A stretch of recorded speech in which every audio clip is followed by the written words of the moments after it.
안녕하십니까. 기도하심으로 말씀 묵상을 시작하겠습니다. 하나님 아버지, 저희가 말씀 묵상할 때 저희와 함께 해 주옵소서. 예수님 이름으로 기도합니다. 아멘. 오늘 본문 역대상 5장에는 요단강 동쪽에 거주했던 지파들이 나옵니다. 먼저 르우벤의 족보가 나옵니다. 르우벤은 장자였지만 아버지의 첩과 통간에서 장자의 명분을 잃게 됩니다. 장자의 명분은 요셉 자손에게 돌아갔습니다. 르벤 자손은 길르앗 땅에서 가축을 키웠는데 길르앗 동쪽까지 진출하였습니다. 다음으로 갓 자손이 나옵니다. 갓 자손은 바산 땅에서 사방으로 퍼져 나갔습니다. 르벤, 갓, 므낫세 지파가 하갈 사람들과 전쟁할 때가 있었습니다. 이때 이들이 하나님께 부르짖었더니 하나님이 응답하셨고 크게 이겼습니다. 그 다음엔 므낫세 반지파가 나옵니다. 유감스럽게 르벤, 갓, 므낫셋은 하나님께 범죄하여 다른 신들을 간음하듯 섬겼습니다. 이에 하나님은 아스루 왕의 마음으로 움직여서 그들을 사로잡아 아스루 땅으로 옮겼습니다. 오늘 본문에서 세 가지를 묵상하겠습니다. 첫 번째로 무엇을 볼 수가 있습니까? 르벤의 장자 권리가 요셉 자손에게로 넘어갔습니다. 장자는 다른 형제보다 2배의 목을 받았습니다. 따라서 원래대로라면 가나안 땅 분배에서 르우벤은 다른 지파의 2배 땅을 받았어야 했습니다. 하지만 그 2배 땅은 요셉이 받았습니다. 그래서 요셉의 두 아들 므낫세 지파, 에브라임 지파가 각각 한 몫씩 받게 된 것입니다. 르우벤은 왜 장자의 권리를 잃었습니까? 침상을 더럽혔기 때문입니다.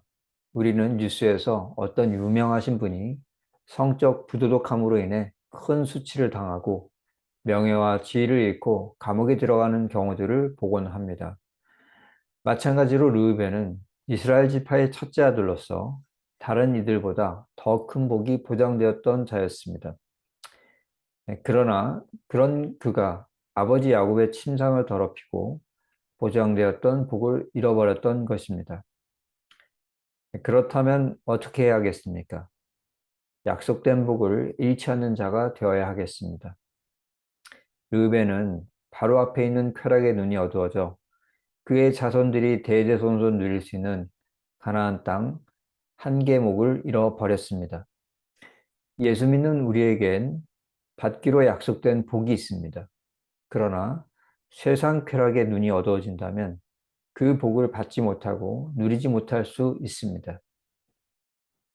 르우벤처럼 받을 복의 일부만 놓친다면 차라리 다행입니다. 만약 세상 쾌락에 깊이 빠져서 열매가 전혀 없는 자로 주가 되신 예수님 앞에 서게 된다면 영원히 후회할 상황이 생길 것입니다. 두 번째로 우리가 무엇을 볼 수 있습니까? 요단강 동편 세 지파가 주를 의뢰하고 부르짖었습니다. 왜 이랬던 것입니까? 적이 강대했기 때문입니다. 요단강 동편 세 지파 근처에 하갈 족속, 여두르 족속, 나비스 족속이 살았습니다. 그들은 모두 아브라함의 첩 하갈의 후손들이었습니다. 그들은 번성해서 숫자가 많았는데 그들이 연합해서 함께 쳐들어온 것입니다. 한편 그들과 동맹을 맺고 있었던 아람 사람 노답 족속도 같이 쳐들어왔습니다. 이런 까닭에 르우벤 갓 므낫셋 이 연합은 숫자에서 수적으로 매우 불리한 상황이었습니다. 이들은 절박한 심정으로 하나님 제발 도와주십시오 매달리며 부르짖었습니다. 하나님은 그 기도를 들으시고 초자연적인 도움을 주셔서 대승을 거둘 수 있었던 것입니다. 그럼 우리가 어떻게 해야 하겠습니까? 싸움은 하나님 것임을 알아야겠습니다. 싸움은 하나님의 것이다.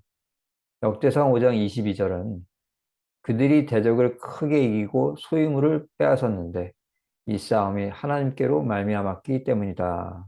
기록하였습니다. 르우벤 갓 므낫세 지파에게 닥쳐온 큰 위기는 이러한 큰 위기는 우리 믿는 자들에게도 다가옵니다. 하지만 믿는 자들에게 닥치는 위기는 망하라고 오는 것이 아닙니다. 망하라고 오는 것이 아니고 하나님께 매달려 기도하라고 오는 것입니다.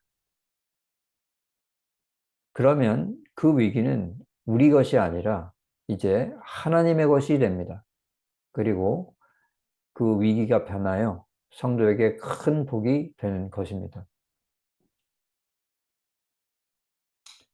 다음에 우리가 무엇을 볼 수 있습니까?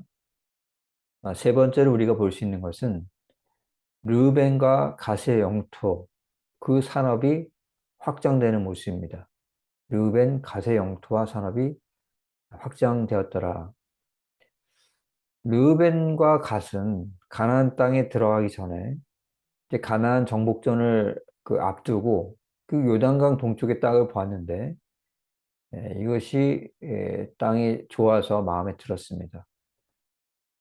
목초지가 좋은 땅이었는데 그들이 그들 소유의 그 가축을 키우기에는 딱 안성맞춤이었기 때문입니다. 그들 생각대로 그 땅에서 가축의 수는 늘어갔습니다. 그래서 덩달아서 그들의 영역도 확대되었던 것입니다. 여기서 우리가 무엇을 깨닫게 됩니까? 좋은 것이 다 좋지만은 않다는 것을 깨닫습니다. 좋은 것이 다 좋지만은 않다. 예를 들어 어떤 분이 도시 외곽에 조용한 곳에서 살기를 원하셔서 그런 곳에다가 이제 집을 구하셨습니다. 결과로 차와 사람들이 붐비지 않는 곳에서 살 수 있는 어떤 그 유익을 누리게 되셨습니다. 하지만 이분의 그 회사가 도시 한가운데 있어서 출퇴근하시는데 많은 시간을 쓰셔야만 했습니다. 조용한 집이었지만 직장에서는 먼 집이었던 것입니다. 요단강 동편 세 지파도 마찬가지였습니다. 그 땅은 가축 키우기에는 좋은 땅이었습니다. 그렇지만 하나님 성소로 가려면 하나님의 성소로 가려면 요단강을 건너서 가야 했습니다. 성소로 가는 길이 쉽지가 않았던 겁니다. 좋은 땅이었지만 다 좋지만은 않았다. 그럼 우리가 어떻게 해야 하겠습니까?